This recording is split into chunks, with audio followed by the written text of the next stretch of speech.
Kita ke informasi lainnya, Saudara. Presiden Joko Widodo segera memproses surat keputusan Presiden untuk menindaklanjuti keputusan DKPP mengenai pemberhentian Ketua KPU.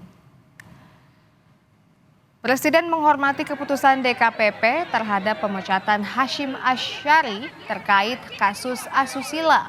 Ia juga memastikan hal tersebut tidak akan mengganggu proses Pilkada serentak 2024. Jokowi akan segera menekan Kepres sesuai tenggat waktu yang ditentukan DKPP, yakni sepekan pasca pembacaan putusan.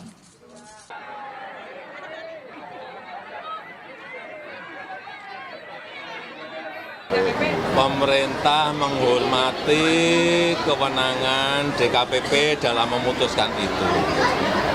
Dan pemerintah juga akan memastikan bahwa pilkada tetap berjalan dengan baik, lancar, nantinya jujur dan adil juga.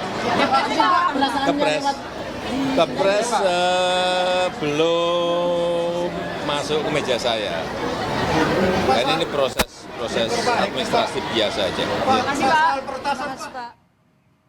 Sementara sebagai buntut pemecatan Hasyim Asyari, KPU telah menunjuk pelaksana tugas Ketua KPU Muhammad Afifuddin. Dan kini KPU tengah menanti keputusan Presiden atas pemberhentian Hasyim Asyari, serta pengangkatan komisioner pergantian waktu jelang dilaksanakannya Pilkada serentak pada November mendatang.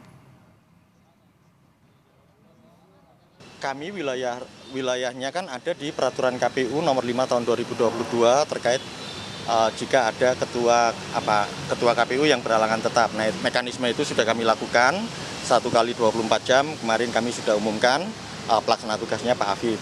Nah, soal nanti pergantian antar waktu, kan ini ada dua hal. Yang pertama, tentu kan Kepres pemberhentian untuk Ketua KPU Pak Hasyim Asyari itu kan nanti ada di Presiden. Nah, soal PAW itu nanti mekanismenya ada di DPR dan Presiden.